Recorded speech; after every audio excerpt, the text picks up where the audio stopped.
Hey guys, how's it going? My name is Blackblade, and I'm not yet dead. It's just that I've been busy these past few months. I think it's about how many months has it since my last upload. But anyway, so yeah, season 24 is here for Diablo 3, and they have introduced a very OP weapon. It's so OP, it's ridiculously OP. So apparently they decided that the game is not broken enough, so they decided, or Blizzard has decided to break the game some more. So they've introduced these ethereal items. So I have a few ethereal items here, which are absolutely OP. These guys, or these little bastards, are just absolutely crazy OP. I got one the first time I got it before. It was just the only weapon practically I've used all throughout my Paragon levels. So it's very, very powerful. Yeah, and you have so you have three variations of this. One is apparently a flying axe, and the other one is a one-handed sword. This one's one-handed too, and then the other one is a two-handed colossal blade. You cannot dual wield them both, as far as I know. Or I did test it, so you can't dual wield two ethereals. You can only have like one ethereal at a time on your main hand or on your off hand. So the trick is, to only have like one, and then probably have another one over here, or another one-handed weapon. So yeah, and I believe that also you can. This is only particular to one class. So if you have a barbarian which has a tag of a barbarian, this cannot be used by a crusader, for example. If you wanna, like a new game plus for a new character, so you can't use it. It's locked for the particular character or character class. Plus, it has powers of a random weapon, and then at the same time you get also a random passive skill into it. So some combinations are good, so some are just meh, but overall, just getting one weapon of this caliber is just going to break the game. I swear, it's the only last weapon that you'll ever use. So each class of weapon kind of varies on what they offer. Say for example, the two-handed colossal blade, it has damage, increased attack speed, percentage life, crit chance, and then 200 plus 200% damage to all barbarian skills, which is ridiculous because that is a damage multiplier. The plus 75 damage is also a damage multiplier, so it's just crazy powerful. And then you have reduction to your skills, cooldown reduction, ignores durability loss. It has plus to all stats, which rolls up to 1000 if you get it perfect. I think this one is my highest. It's at 971. Hold on, what am I using? 777. Oh, nice number. That's a lucky number, 777. Anyway, so yeah, it rolls up to 100, and then you get a plus 1 maximum damage per Paragon level up to 800. This is just crazy. So I already have 798. So that means it has a plus 1 maximum damage. So I currently have 700 plus 798 to my maximum damage. It's just crazy. But yeah, across the board, or on all of the three weapons, they differ. So as you can see on the one hand champion sword here, they have percent damage, they have additional strength, they have life.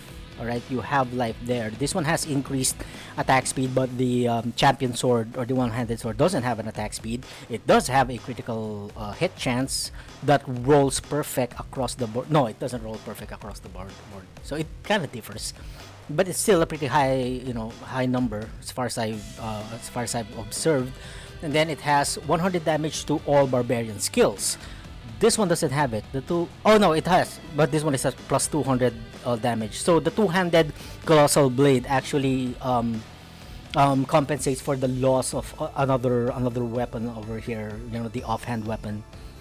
This one doesn't, but that means you can also use another offhand weapon. So it depends on how you want to build your character, I guess. And then this has a damage reduction. Reduce the damage of enemies hit by 25% for 5 seconds. So I guess that's a plus too, you know, if you find yourself dying a lot. And the flying axe is also different. This one has elemental damage all across the board.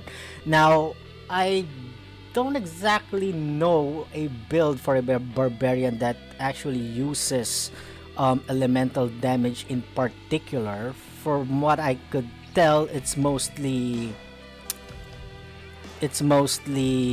physical. So yeah, maybe a little bit of variation there. This is a flying X from Diablo 2. Actually, all of these weapons are JPEG images from Diablo 2, which are Ethereal Weapons. If you guys didn't know, I think in Diablo 2 they actually break, but in here they do not break. So I guess that's a plus. So this one has attack speed, a plus damage multiplier, a damage against elites, which the 2 doesn't have. Yeah, the 2 weapon doesn't have it. And then you have cooldown reduction. The 2 weapons doesn't have it. Yeah, so you have cooldown reduction for your flying axe. That's good actually. Ignores durability loss, and killing an elite pack increases movement speed by 30 for 7 seconds. I think this is good for a whirlwind build. So as you can see on the if you haven't observed yet, the powers that comes, or the orange text powers that comes with it, actually involves or revolves around the barbarian. As you can see, this one has whirlwind, which is the power of amiibo, which is a weapon or a item for barbarian. Slaying enemies engulfs the wielder into a frenzy. That is a echoing fury. Echoing fury can be used, I believe, in all across the board for all classes. You have this one for the avalanche, which is the blade of the tribes.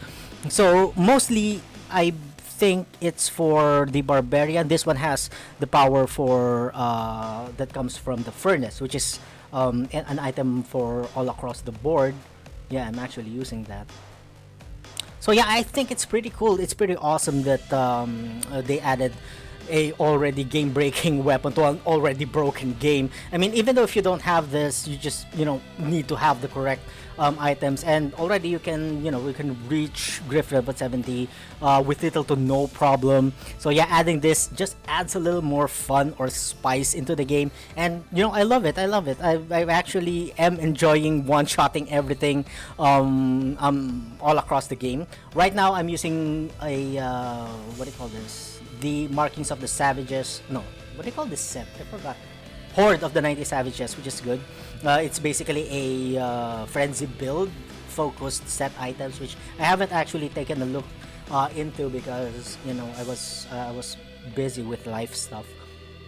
So yeah, this is the build that I did, which I'm going to make a separate video out of. So yeah, also if you have a like for example, I have I found a perfect ancient legendary weapon. At first I thought that the ancients could actually beat it, but no. If you have, say for example, a one-handed weapon over there, let's just put another one over there. So as you can see, the damage is now at the sheet damage is at 1.8. But if you put I removed the socket, so it's just plain sheet, plain damage without the critical multiplier. So if you put the ancient primal weapon there, the damage actually goes low.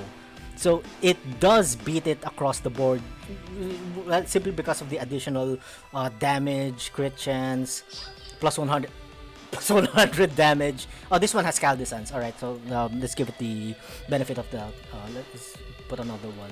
So 1.8, no, it still goes down to 800